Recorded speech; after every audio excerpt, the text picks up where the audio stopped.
Beautiful life, beautiful day. 너의 기억에서 내가 살 텐데. Beautiful life, beautiful day. Mga kulot, this is Danica and sobrang excited ako i-share sa inyo yung ating South Korea vlog and finally, nandito na siya!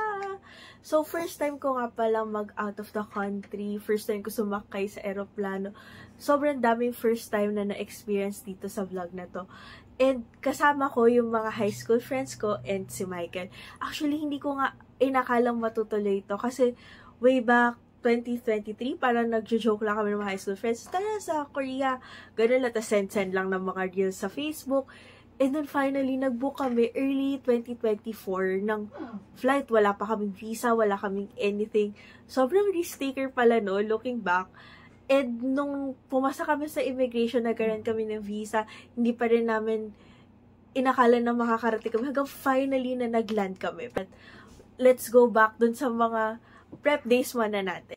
Kung paano namin inasikaso lahat. Wala akong idea, wala din akong kahit na anong gamit. Like, zero lahat. Kaya bumili muna kami ng luggage. Ano to, like 2 days before nung flight namin, bumili kami ng luggage. Buti na lang sale siya. So, nakuha namin siya. Mura lang, around 3,000. Sobrang mura na yung for luggage. Then, ayan, nagpapack na kami. Gumamit kami ng mga vacuum seal para magkasya lahat. And, nagtimbang lang kami ng yung manual lang. Tapos, eto na, night before nung flight namin, hindi pa rin namin alam yung itinerary kasi may free day kami. Doon lang din kami nag-book. Gago. Ano ba yun? 30 na yung pinaka. And finally, ayan, nakarating na tayo sa Ninoy Aquino International Airport. Yes! So, actually, hindi ko alam yung gagawin ko pag pasok sa airport. Buti na lang may friends ako. So, kung gusto niyo ng mga tips for first-timers, i-share ko siguro sa separate vlog. Comment nyo lang sa baba kung gusto niyo makita yon. Ayan, pagkapasok sa airport, ang first thing na ginawa namin ay magbayad ng tax. So, malapit lang din siya sa gate ng pagpapasukan. And chinek-in na namin yung aming luggage. Meron lang kami 20 kg. 14.5. Kasha. Nakakakabang stage. Papasok na tayo sa immigration. Yes, mangiti-ngiti lang yan, pero kinakabahan na yan. Ay. Nung before makapasok sa immigration, hindi pa ako nag-picture, nag-video masyado kasi syempre sobrang kaba ko baka hindi naman tayo makapasa kasi first time traveler tapos sa South Korea pa agad. Pero after makapasa, grabe, sobrang, ito na talaga yun, makakarating na tayo.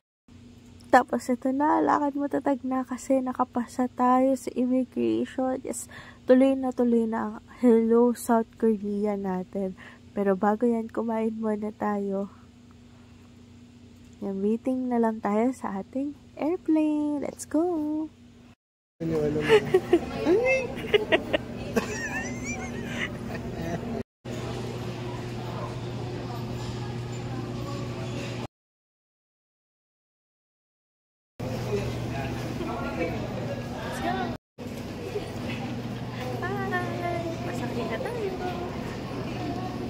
On the buckle strap.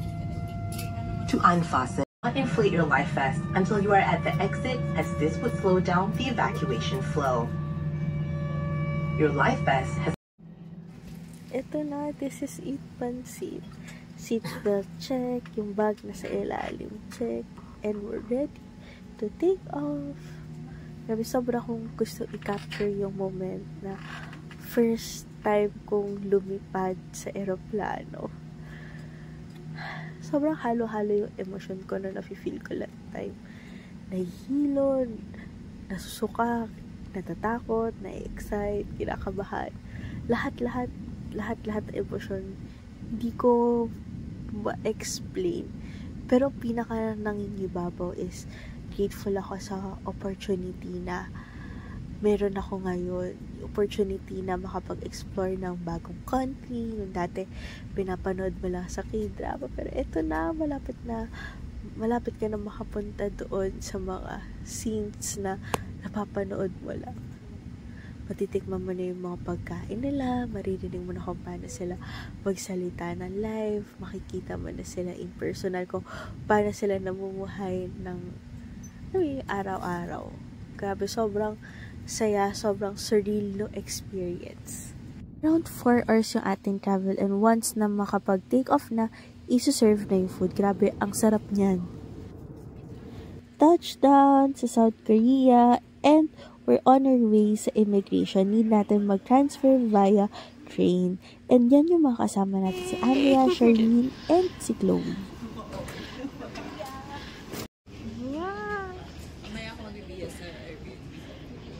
O, libreng gimbal, char.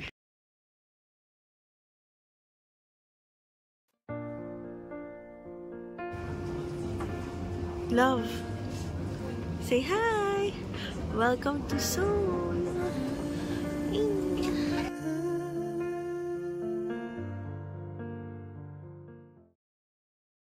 Nandito na tayo sa South Korea! And ang una namin ginawa, kumuha tayo ng pocket wifi, tsaka na money. Ayan. Pocket wifi. Yun lang. Tara, kunin na natin yung baggage. From airport, nag-book kami ng bus limousine papunta na sa aming accommodation sa Airbnb. And sobrang lapit lang nung Airbnb namin sa bus stop. Kaya sobrang convenient. Guys, bawal maingay sa bus, ha? This beautiful life 난 너의 곁에 있을게 This beautiful life 너의 뒤에 서 있을게 Meron din mga coupon sa harapan ng chair. Kaya don't forget na kumuha. Beautiful life 하늘 아래 너와 있다면 숨 쉬는 것만으로도 다음에 내리실 곳은 2호선 신촌역입니다. This This beautiful stop is life Sinchon beautiful Uguri, day Hyundai Department Store. 너에게 The movie office Saturday. 2 minutes walk from the bus station, and ito na ang ating Airbnb, KD Hostel. Grabe, sobrang convenient, and meron silang self-check-in.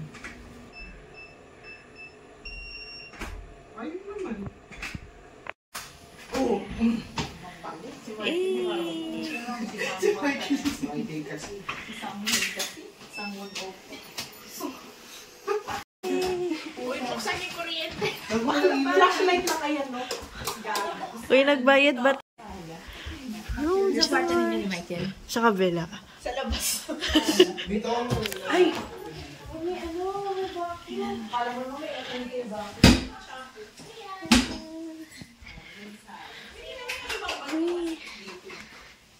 Kasi nga good for 10. Kasi nga sikip ng 10. Parang sakto lang sa sikip yung 10. Eh! Nice! Ayun, dalawa. Siklan. Nice! Iwanan nyo na isa sa amin. May steamer naman kami, eh. Plancha na si Dami to. Huwag siya palang gano'n ng plancha. Ito pala yung mga makakasama natin sa South Korea vlog. Picture muna! Tapos namin mag-check-in sa Airbnb.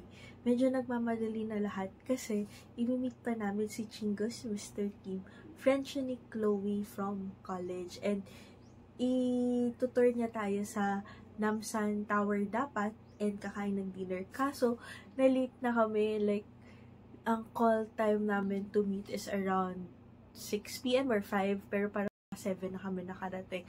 So, kailangan namin bilisan. And, eto na. Dito na nagsimula yung paghihirap ko. May pa-hiking pala, paakit na Namsan para makakain. Sobrang hirap. Matutulala ka na lang. Like, sabi sa Naver map yung ginagamit instead of Google Map. So, sabi sa Naver, 15 minutes lang. Pero parang kinuha ko 1 hour. Grabe, sobrang pagod. Sobrang pagod. year, around November. We packed it. And yeah. I was supposed to be Instagram. Guys, tingnan niyo yung inakyat namin. Yan. Work from home pa. Pagod na ako. Ayoko na. Partida pa talikod ba? 17 ngayon. Tapos, ay, 14. Sobrang hirap. Pero ang ganda. Let's go. Pagod na ako. Meron po ulit. Hindi na natapos. Why? Ayoko na kumain. Ayaw na kumain pagkagata lagi. Pero malamig siya, no? Yeah. Pero legit. Feel ko, nagkaka-abs na ako. Ayoko. Wait tayo.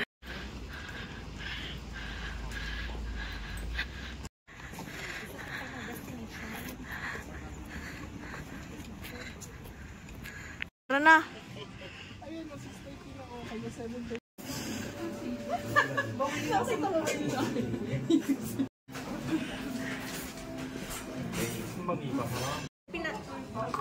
Tara, selfie. Bakit ako? Ikaw dyan. Ayoko. Hindi, nauna kayo dumating. Hindi ko na Did you watch ano? Tapos ang mo ng spoon. mga. Thank you, Mr. Kim. Nilibre niya kami ng dinner kasi culture daw yun sa Korea na when may friend kang dadating, they usually treat them out. So, sobrang thank you, Mr. Kim. Thank you so much. And, ngayon, after kumain, lakad ulit. Siyempre, the night is young. Day 0 natin sa Korea. So, pumiretso kami sa Myeongdong.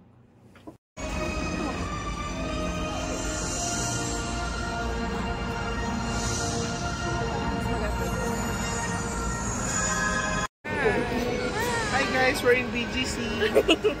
BGC. Malamig sa BGC guys. Malamig. Tapos mag-hike. BGC na.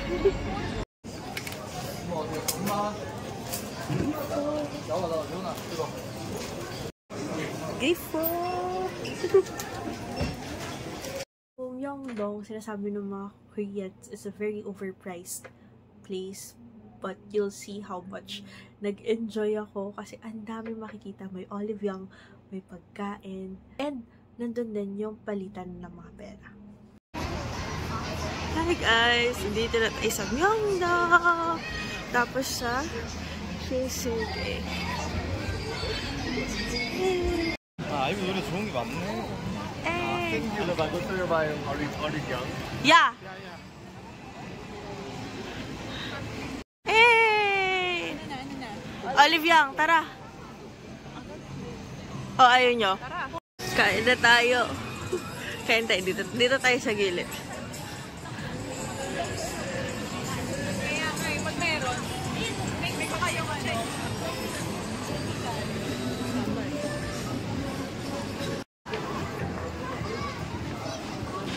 Let's go!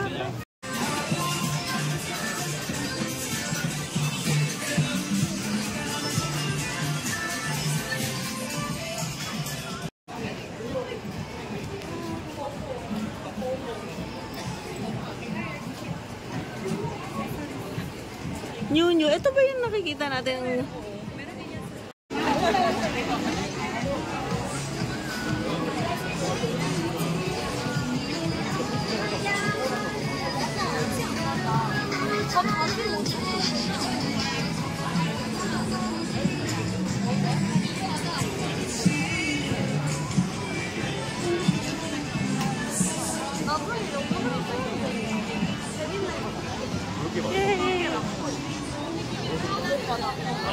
이걸 분당 가서 여기 파나 보네. 맞아. 다음에는 가서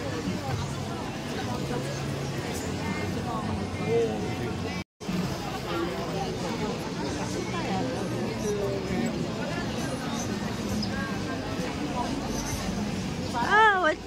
That one top check. The one you talked about earlier. Is it really not overpriced here? Kind of. like, やってます。ニコニコで大丈夫。アンコニコ、パンダニコ、どっちでございます？세 개랑 슈퍼리프 두 개. 5개요. 5,000원이요.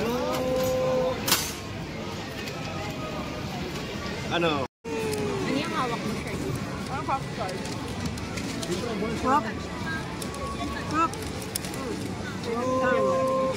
Hey. Dito tayo.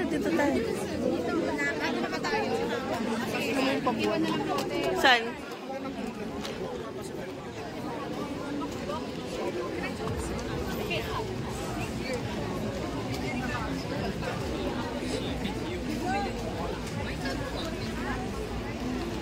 Gusto ko ng tteokbokki o fish cake.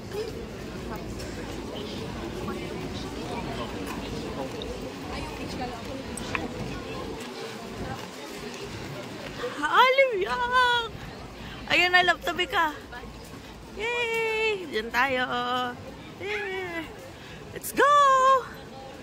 Let's go inside. Yan, nakakatawa talaga pumasok dyan.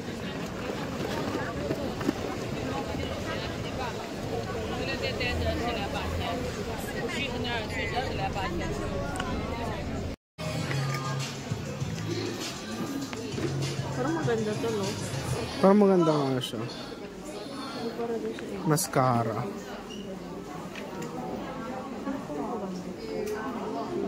Kuha ka na sa likod.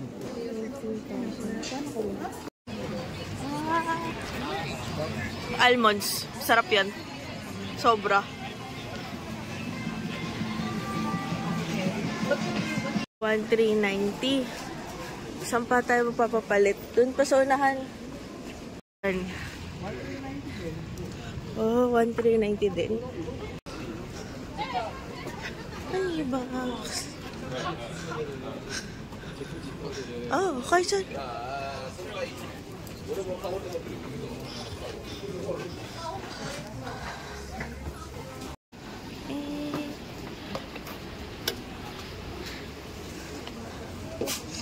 Palit na tayo. Makakain na tayo. Food trip, here we go. Tara. Mag-Oliviang pa tayo kakain. Let's go. Tara, tingin muna tayo. Sige. Let's go.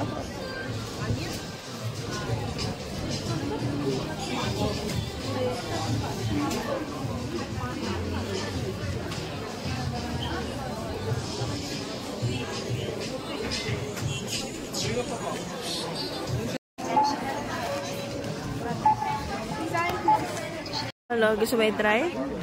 Okay.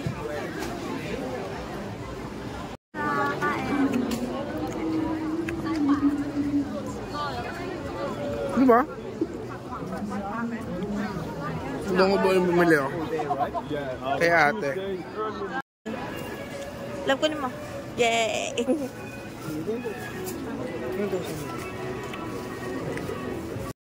After maglibot-libot sa Myeongdong, medyo napagod na kami kaya umuwi na kami sa Airbnb. Yan yung chicken place na favorite namin. Malapit lang yan sa Airbnb. And nag-drop by kami sa GS25. Naghanap kami ng mga banana milk, yung may iba pang pwede natin kainin.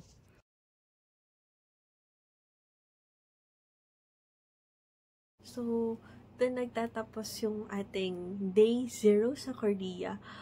More on kain, lakad talaga sa araw na yon. So, abangan nyo na lang yung ating day 1. Day 1 sa Korea. Sa next vlog, i-upload ko yun. Saan ba ibon? Ayan o. Yung puti. Harap kayo sa akin. It's